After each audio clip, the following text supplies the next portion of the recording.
ګرانو قدرمندو کتونکو جاپان په هر څه کې د ټولو نه مخکې دی. که هغه د ډیولپمنټ خبرې او که د سروسز خبرې او که بیا د نوي ایجاداتو خبرې، جاپان په هر څه کې د نورې دنیا نه مخکې دی. د دې ملک جاپان ټیکنالوژي چې څوک هم وګوري نو حیران شي او داسې ښکاري چې جاپان د نورې دنیا نه ډېر مخکې چېرته مستقبل کې اوسي.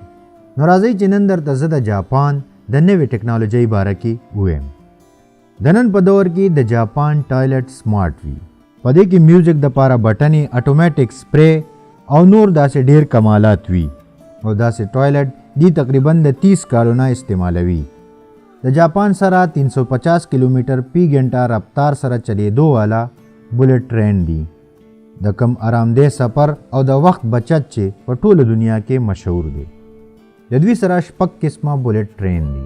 په دنیا کې د ټولو نه مخکې بولټ ټرین جاپان جوړ کړی او هغه هم د نن نه 50 کاله مخکې. بلیک فرایز یعنی د الوګانو تور چپس په ټوله دنیا کې به دا چا لیدلي هم نه وي او جاپانیان دا خوري. دا سوځېدلي نه دي بلکې د تورو الوګانو نه جوړ شوي دي. جاپانیان وایي چې دا ډېر خواږه وي او د صحت دپاره ډېر ښه وي. پورټیبل اسټریز یعنی د سیګرټ د ایرې دپاره لوښې.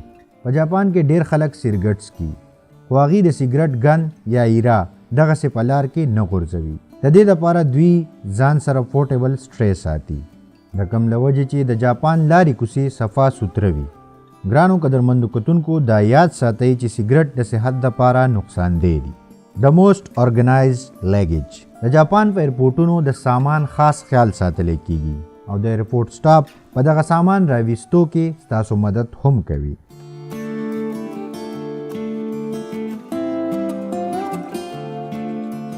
د جاپان د هایویز په غاړه واړه دکانونه وي، په کم کې چې دکاندار نه وي او پکې سبزیانې او فروټ پراته وي. دا دکانونه خواوشا زمیندارانو جوړ کړي وي. د دې دکانونو نه چې چاته څه پکار وي نو واخلي او پیسې دکان کې پرېږدي. ملټي لیول پارکینګ سیسټم.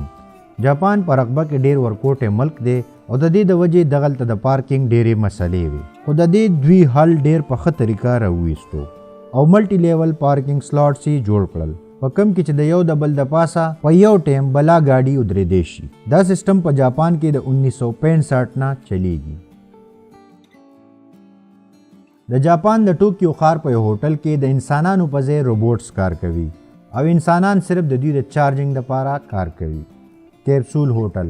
دا د ډبي په شان وړې کمرې موږ ته بالکل د کور کمی نه محسوسوي، لکه ټي وي، وای فای، چارجنګ او ورکوټی شان فریج. دراصل دا وړې کمرې د هغه خلکو دپاره جوړې شوي دي کوم چې د بهر ملکونو نه راشي او ګرانې هوټلې نشي افورډ کولی. په کیپسول هوټل کې د یو کمرې د 24 ګنټو کرایه تقریبا د 20 نه واخله $24 پورې ده. او صرف دا نه کتونکو، جاپان په مستقبل کې راوړي سپیس الیویټر یعنی لیفټ. اوسه پورې به خلک په راکټو کې سپیس ته تلل، اوس جاپان یو داسې لیفټ جوړوي د کم په ذریعه چې به خلک د سپیس یعنی د خلا سیل کوي. دا الیویټر یا لیفټ به د کاربن نینیټیو یو مضبوط تار نه جوړیږي او د دې کار یو جاپانی کمپنی اوریا سیکور سنبال کړی دی. ویل کېږي چې دا لیفټ به 2035 پورې تیار شي. خوږو کتونکو کو ژوند او خیرو نو دا به هم وینو، خو دا لیفټ جوړیږي یا نه د دې پته به مستقبل کې لګي. د جاپان په ټیکنالوژۍ دا ویډیو ستاسو خوښه شوه که نه، موږ ته لازمي په کمنټس کې ووایئ.